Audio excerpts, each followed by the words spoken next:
Good afternoon. Welcome to Oscar Mike Radio. Oscar Mike Radio is part of the Hubazoo Network. You can find out more on hubazoo.com. Doing Oscar Mike Radio like I have for 5 years just proves something that I've learned from day one. There is a lot I don't know. And I'm sitting there at my desk doing stuff, and all of a sudden someone hits me up and says, "Hey, how would you like to get involved with an Indigenous Peoples Monument for veterans?" And I couldn't believe it. I am standing next to two Native Americans. Did I get that right? Please correct me if I'm wrong. Loren Spears and Charlie Smith. Welcome to Oscar Mike Radio. Thank you. Thank you. I am absolutely honored to be here. I can't begin to tell you what this means to me as someone who served our country, and then to realize that a lot of you have either served yourselves or been involved with family members who have served our country and want this to happen. So why are we here? We're here because a monument is being built to celebrate the service, sacrifice, and dedication of Native Americans in this part of the country, Rhode Island, Massachusetts, Connecticut, who have served the armed forces. And a monument is being crafted and built and advocated for right now. So without any further ado, I'd like one of you to tell me how did this all get together, because I'm just amazed how much I don't know. Well, I'm going to let Charlie start since he's the one that brought it to me. Thank you. 2.5 years ago, I was talking to a few people here and stuff, and working here as a Rhode Island Cemetery specialist, noticing on Monument Road that there was no monument honoring stone for intertribal Native American Indigenous people. After talking to my superiors, I basically said, I'm going to do some research. I'm going to check into this. I knew my father was here, of course, some other cousins, uncles. So I started doing research. Out of 40,000 graves, 125 acres, walking it all, getting information from the Tamaquag Museum, the Rhode Island Indian Council, and family. I determined that there was so many people buried here with no recognition. Did the research, got a hold of Loren, her committee, the Monument Committee, and we went from there. Determining that there's basically, at the moment, 9 tribes, but don't quote me, maybe there's more than that. But I definitely know there's 120 people that are interned here at the Rhode Island Veterans Cemetery. Who are Native Americans? Yes. And we Men know and that women. as Yes. this project continues, people will probably tell us, because there's nothing on the forms that says you have to state that you're Native American. Oh, really? So the very first day that Charlie had me come here, I looked at the list that he had worked with Gail Belt to create, Yes. doing the genealogy and finding the people here buried in the cemetery. And my great uncle Fred, first cousin to my grandmother, he's buried here. I was here for the services, Oh, so wow. I knew that. And so that was someone who wasn't on the list. And so we know that other people, and maybe even other tribes, will be represented. But most of the southern New England local tribal communities are represented here in the cemetery. There's people from out in Long Island, like the Shinnecock, that is represented. And then really kind of far away, the Osage are Yes. represented Really? here in this cemetery as people that have served in the military and that are interred here. So one of the things I got, as I'm digging into this and really trying to understand what's going on, is the level of pride you all have, not only in being Native Americans and keeping your culture alive, but also to the service that was rendered to your country. No different than myself or anybody else who served our country, but all through your website and people that, have communicated their passion for this project is this passion for service. And where does that come from? I would say that we have a warrior pride. There's a idea within the Native community that you do for your community.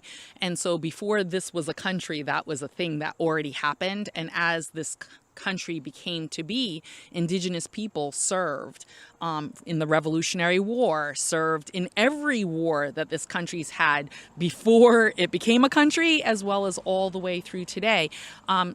we still, Native Americans, American Indians, indigenous peoples of this continent or this country, have the highest number per capita of service in the armed forces.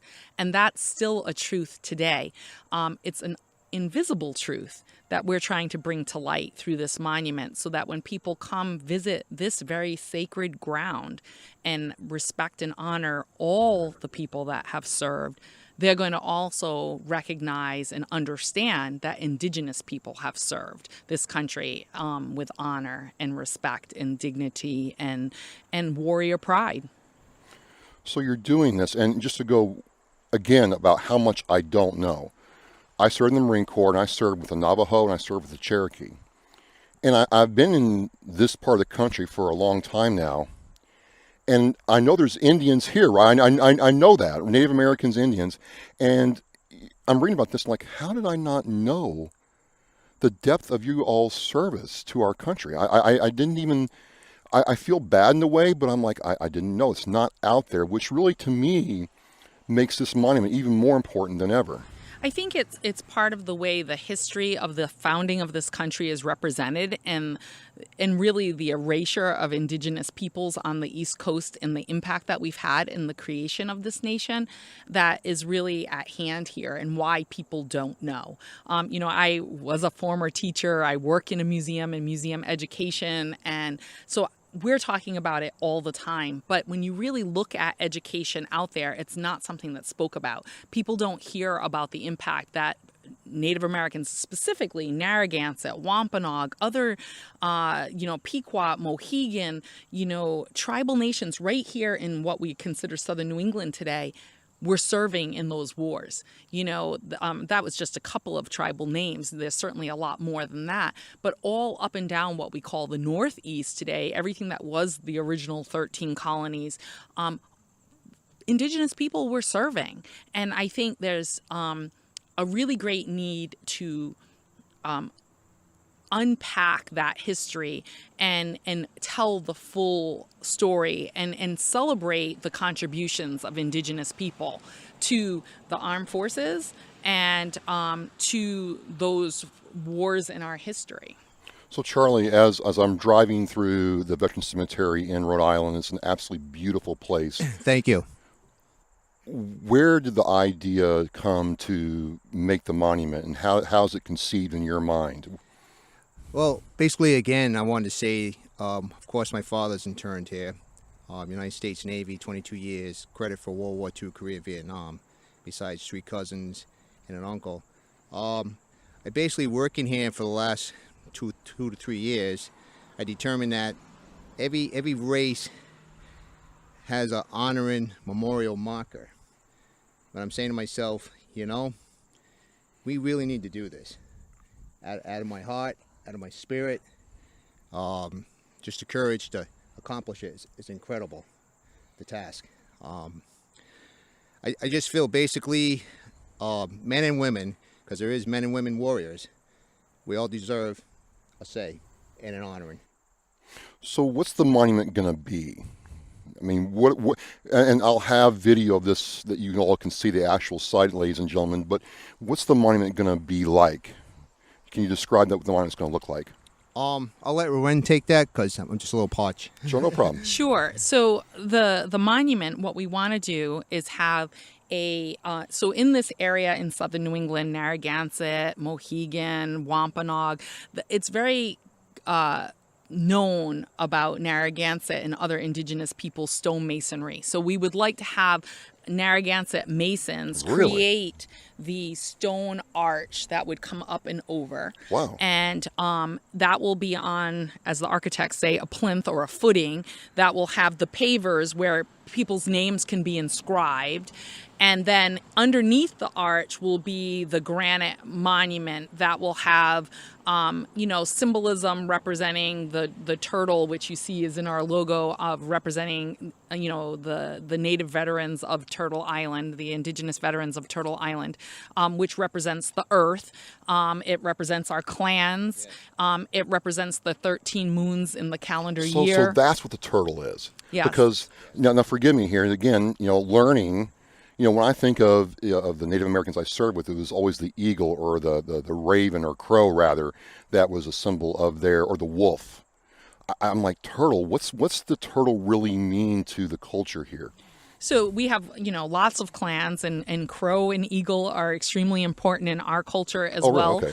Okay. For various reasons. They are, species that are here. The crow brought us the corn and the bean, very critical, right, for our sustainability for tens of thousands of years on this land. But the turtle, we as a committee really thought it encompassed all indigenous peoples, because we often refer to the earth as Turtle Island, and it's up on the back of the turtles holding us all up in our mythology. But also it's symbolic of our individual clans, which there are many different representations of, as well as the calendar year, because we're trying to sort of wrap our arms around all indigenous people in this monument. But we're specifically thinking about those that are interred in this particular cemetery, but also celebrating all of them, no matter where they are and where they're from. And so there's a real passion around that. So Charlie, that pendant you're wearing right now, Yes. is that indicative of the kind of... Yes, it is. Like basically what Loren was saying, it's part of our myth, our beliefs of Turtle Island and stuff, Mother Earth. Like again, it comes down to like everybody on the East Coast, like she says, as a respect of honoring all the veterans, men and women, all the armed services. But again, it comes down to the people that were interned here at the Rhode Island Veterans Cemetery, to make sure that the public, the family, our tribal nations, our people, our community has awareness that we're here too. This is just amazing. Where I'm in, whenever I come to a cemetery like this, I feel like I'm in a sacred place. And for me, I'm like, it makes sense why you'd want to put something like that here for people to watch and come and learn about, the history and what you all have done for us. Where's the progress of this project now? How's it coming together? Yeah, we're really excited about it because our goal is $50,000. We've raised up to $18,000. Charlie started with a T-shirt sale. Then we did an online T-shirt sale. Our friend Armand is helping us create a honoring Indigenous vets raffle, kind of like a 50-50. That'll start in October, where people can buy tickets for $20 and they can win $250 for prizes. We're also have planning for from Veterans Day to the first week of December to do an online auction. And that will be all gifts donated by Indigenous artists, including myself. And then people can buy them for their gifts and things for their family and friends with the holidays coming. So we're really excited about that. We're continuing T-shirt and sweatshirt sales. People can come to Wampanoag Museum or call us and we can work it out if they can't come to purchase those things, as well as our whole committee and our volunteers are scattered about selling T-shirts and sweatshirts and things of that nature. That's one of the things I noticed, Charlie and Loren, is not only is it you all doing this, you have a whole team. This is not just a committee, like the entire nation, if I may. I'm trying to be respectful here.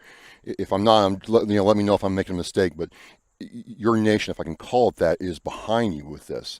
I went through your website and looked at people who are involved with this, who are Native Americans, and they've either served themselves or have very close personal ties to people who have. So this is not just an advertisement. This is something that you all are going to be proud of. What's that like? Definitely true. I want to say and reiterate what Charlie said. It's an intertribal monument that we're doing. So there's lots of nations being represented. And on our committee, there's lots of nations represented. And there's people that have served. If they go to honoringindigenousvets.org, okay. We made a special website for this, honoringindigenousvets.org. And that site shows the people that are on the committee and the branches of the military that they've served. My husband serves on the committee, and he's he's an Army veteran, And there's Maya Hill, who's a veteran. There's Candace Testa, who's a veteran, just to name a couple. There's others. Yes. And then people like myself that have family members. You know, my father was a veteran. My stepfather was a veteran. My grandfather was a veteran. I have great uncles, and I have other female relatives that are veterans, and cousins and people that are veterans. I have first cousins and distant cousins that are veterans. So it's really important. Yes, and I too want to say that we have a great committee of all intertribal people besides the Tamaquag Museums committee too. Has been excellent for helping us in this project, and I can't be. And I want one. Yes, isn't it beautiful? That is a so beautiful we have to give shirt. a shout out to Angel Beth Smith, who's Narragansett, and Yes. on our committee, she designed that. You know, we gave her input, but she was the graphic designer to design our logo for the Honoring Indigenous Vets, and she did such an amazing job. We felt like it was an image that you could wear no matter what. When this project's over and the monument is here, people can still honor and respect Indigenous vets with those T-shirts and sweatshirts and the like. We're really that is- excited about that. Yeah. I mean, that is just, Yeah, it come is out sharp excellent. and it's respectful and it makes a statement. I'm like drawn in by the turtle and what it all means. And there's, let's see, 1, 2, 5, I can count, 8. There's 13 like sections here. Yes. Now, are these, what does that mean? So culturally, that's reflected on the 13 moons. So if you go by the lunar calendar, there's 13 moons in a That's- year. okay, so- And they're even 28 days. And so our culture went by the lunar calendar, and we have 13 Thanksgivings, one for each moon of the year. Nokomas, yes. And it's very important to our people. So there's ceremonies that go with all of those Thanksgivings. There's not just one Thanksgiving like America chose to do. There's actually 13. Maybe we need to do 13 Yeah. of them to be thankful. Yeah, be thankful all year round. You're thanking the Creator for the gifts and the bounty that help you succeed, whether that's the strawberry, the cranberry, the green bean, the green corn, our Nakomo Thanksgiving, yes, the maple sugar, to just name a sugar, yep. few. Yep. The harvest from the sea, the herring, the salmon, all That's of amazing. those things. That's amazing. You know, I'm just the symbolism wrapped into all this and how it all relates to not only what you're trying to do here, but the greater culture is just. I've been learning a whole lot in the last couple of weeks. I'm really happy to be here. So people are seeing this. You're learning if you're watching this. I'm Travis with Oscar Mike Radio. I'm happy to be here. How can people help out or learn more? So go to honoringindigenousvets.org. That's that the link in the show special post. website that we made for this project. For those that are concerned about donations, Tamaquag Museum is the parent organization of this project as a 501c3. So your donations are tax deductible. You can give a straight donation. You can become a sponsor. You can support T-shirt and other raffles as we do them, so they can reach out to us. There is a email for the Honoring Indigenous Vets.org site, but they also can reach out directly to Tamaquag Museum if they don't get a response quick enough on that special email that we made for the project. That's fantastic. And, we're talking before we filmed today, and I'm going to be back to go to the Tamaquag Museum and learn and immerse myself in the culture here and how it relates to the monument being built. And I'm going to follow this. My promise to you is I'm going to follow this to completion. I'm really, really passionate about this. Is there anything else we need to know before we close down right now? I just want to say that our committee has been growing. It's not a closed committee. If people want to come and volunteer or join our committee and help us do this work, our goal is to raise $50,000. We would love to be able to do that by March of 2022 so that we can groundbreak sometime next spring and hopefully have it completely done by the time we're in the fall of next year to have a ribbon cutting. So that's what we're trying to do. Awesome, awesome. Well, on behalf of Oscar Mike Radio, I hope to be able to support you all in this endeavor. This just means the world to me. It's also the first live interview I've been able to do in almost 2 years. This is fantastic. It feels great to be out here today. And you can help out. You can be involved. You can learn more. I certainly have. I want to thank you both for your time this afternoon. I know you're very, very busy, and I really appreciate it. Thank you. Katabatash, thank you. Abadash, thank you very much. Well, as we say in Oscar Mike Radio, we are mission in flight. So are they. Thank you again, and stay tuned for more.